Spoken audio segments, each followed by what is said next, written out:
네, 오늘 아침에 묵상할 말씀은 시편 116편 3절에서 6절 그리고 13절, 14절입니다. 이어서 한번 읽어보겠습니다. 거룩하신 하나님의 말씀입니다. 사망의 줄이 나를 두르고 수월의 고통이 내게 이르므로 내가 환난과 슬픔을 만났을 때에 내가 여호와의 이름으로 기도하기를 여호와여 주께 구하오니 내 영혼을 건지소서 하였도다.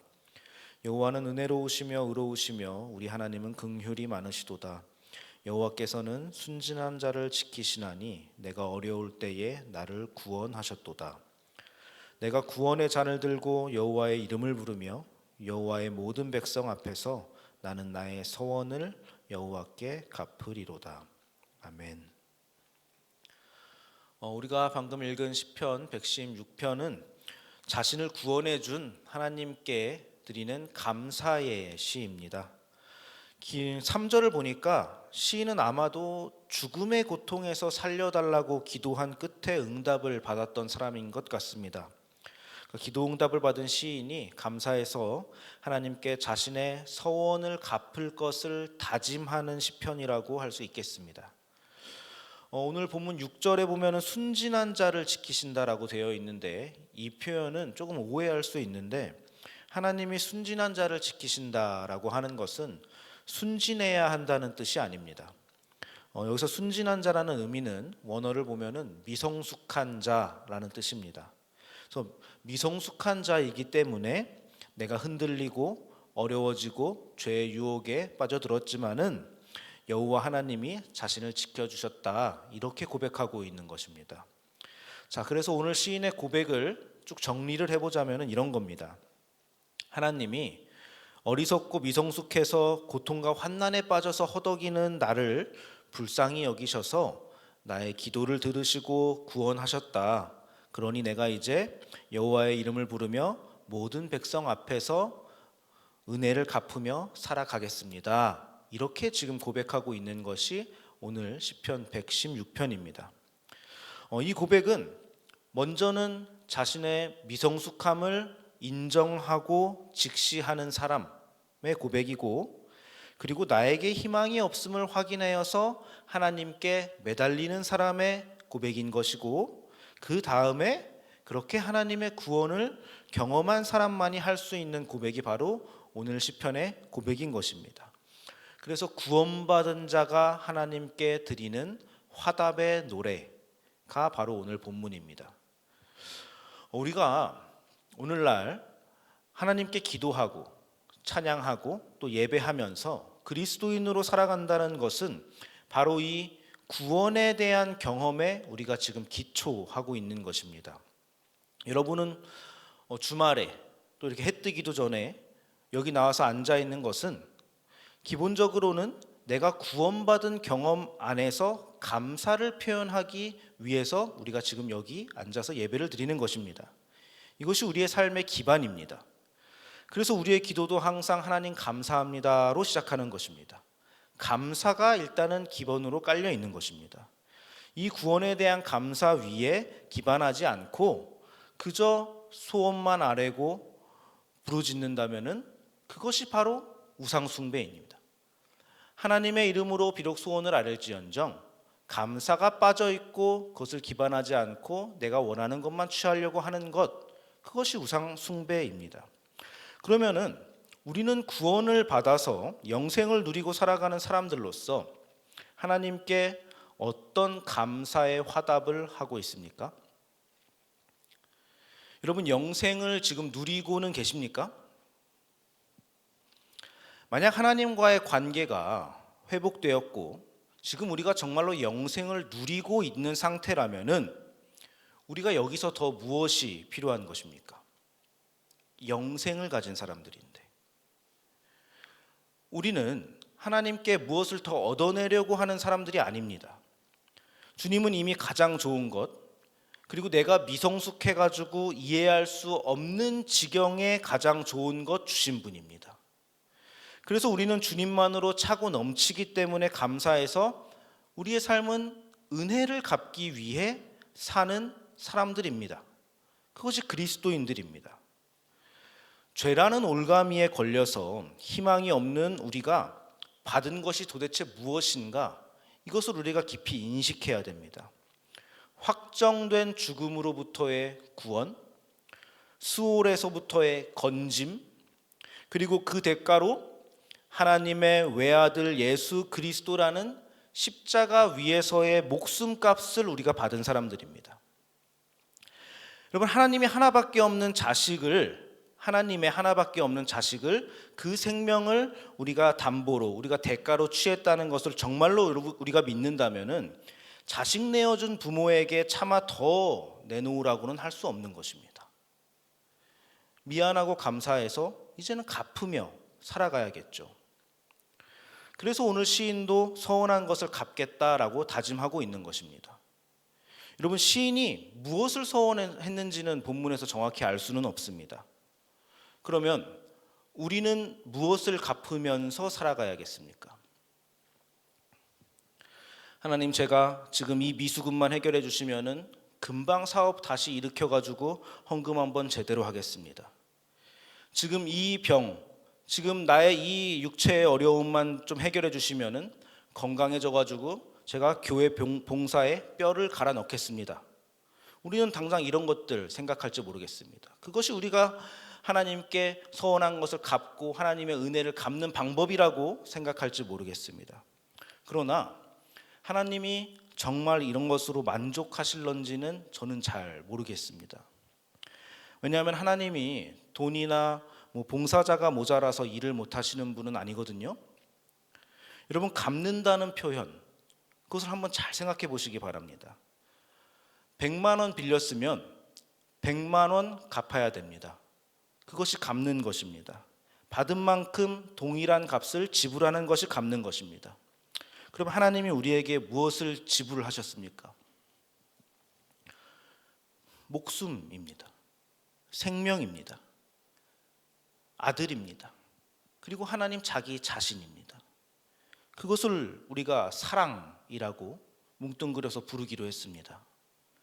그러니까 이제 우리가 갚아야 할 것도 선명해진 것입니다.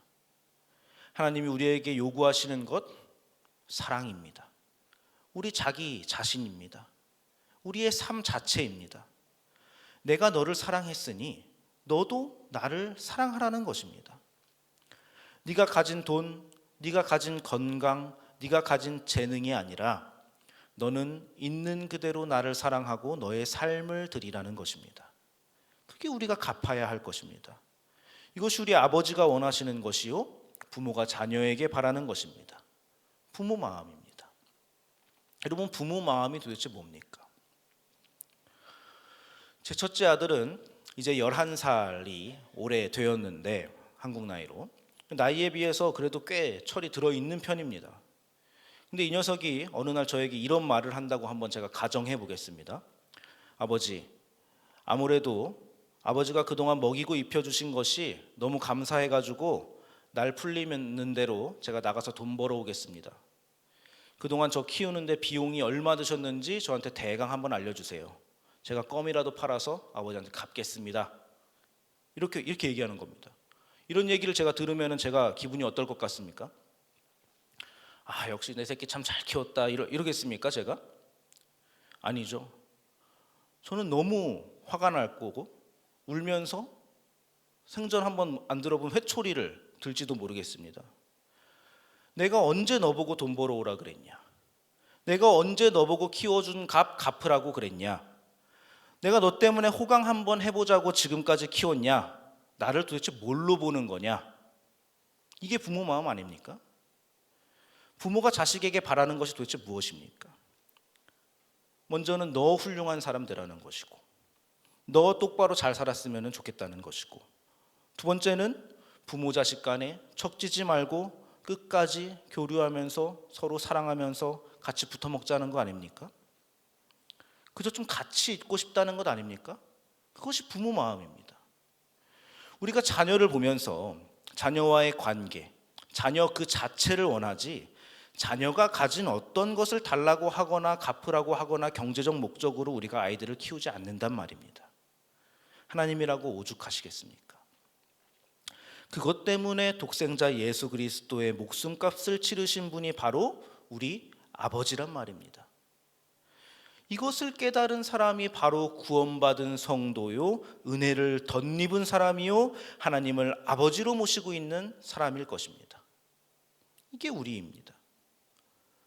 사랑하는 말씀삼 공동체 성도 여러분, 우리는 아버지께 물리적인 무엇인가를 드릴 필요가 없습니다. 하나님 이미 다 가지고 계십니다. 그래서 우리도 어떤 환경과 조건에 상관없이 우리 자체로 하나님 아버지를 만족시켜 드릴 수 있는 것이고, 그것만으로 우리도 만족할 수 있는 것입니다. 지금 여러분이 처한 상황, 그 현실 속에서 만족하지 못한다면 신앙은 자라날 방법이 없는 것입니다. 환경을 바꾸는 것으로 내가 나아질 것이라는 생각은 착각입니다. 아무것도 강구하지 말아라 이런 말 하는 것이 아닙니다. 아무것도 강구하지 말라는 것이 아니라 우리 모두는 형편에 관계없이 하나님과 부모 자식 관계를 맺을 수 있다는 이야기를 하는 것입니다. 바로 이것이 우리 그리스도인의 진짜 자랑인 것입니다. 내가 처한 환경과 조건에 상관없이 나는 하나님을 가진 사람이다. 하나님과 관계되어 있는 사람이다. 여기에 우리의 정체성이 있는 것입니다. 그러므로 우리가 해야 할 일은 하나님의 자녀로서 하나님과의 관계를 유지하고 회복하는 것, 그리고 그것을 기뻐하는 것이 우리의 목적입니다. 이것을 세상에 빼앗기지 않는 것입니다. 이것이야말로 우리가 여호와께 서원한 것을 갚는다는 진정한 의미가 되는 것입니다. 그 사랑으로, 그 부모이신 하나님을 아는 지식으로 그렇게 우리가 살아간다면 그것이 여러분 스스로를 만족하게 할 뿐만 아니라 오늘 시인의 고백 14절에서처럼 여러분을 보는 모든 백성 앞에서 하나님이 누구신지를 보이는 유일하고도 가장 확실한 방법이 될 것입니다. 이것이 그리스도인입니다. 받은 구원에 걸맞게 기쁘게 살아내는 자녀가 되어서 제대로 갚아내는 우리 모두가 되기를 소원합니다. 기도하겠습니다. 하나님 감사드립니다. 우리를 위해 자기 자신을 그리고 그 생명을 지불하셔서 우리를 건져내신 하나님의 은혜에 감사와 기쁨과 찬송을 드립니다. 그 은혜에 보답하기 위해 우리도 오늘 시인처럼 구원의 잔을 높이 들고 여호와의 이름을 부르겠다고 다짐해 봅니다. 우리의 서원을 내가 원하는 방식이 아니라 하나님이 바라는 것으로, 그렇게 나 자신으로, 사랑으로, 주님 한 분만으로 만족하는 그 삶으로 하나님께 갚아내겠습니다. 우리를 끝까지 사랑하여 주옵소서. 예수님의 이름으로 기도드립니다. 아멘. 이 시간 다음과 같은 기도 제목으로 함께 기도하시겠습니다. 지금 들은 말씀이 내 삶으로 이어지게 하옵소서. 동네 새매줄 성경과 말씀삼 운동을 통해 하나님 나라가 든든히 세워지게 하옵소서. 2026년 새해에 모든 성도님들의 기도 제목들이 주 안에서 응답받게 하옵소서. 교회 리더십이 바뀌는 모든 과정에서 우리 교회가 사랑으로 충만하게 하옵소서. 캄보디아의 티움꾼띠어 양의 치료가 잘 이루어지게 하옵소서. 육체의 질병과 마음의 질병으로 고통받는 지체들에게 회복과 위로를 부어주옵소서. 개인의 기도 제목과 공동의 기도 제목으로 다 같이 기도하시고 삶의 자리로 나아가겠습니다.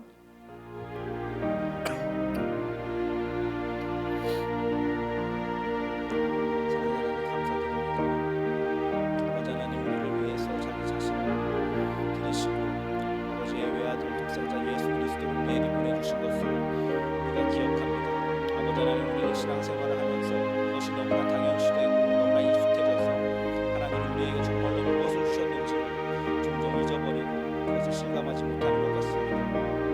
하나님이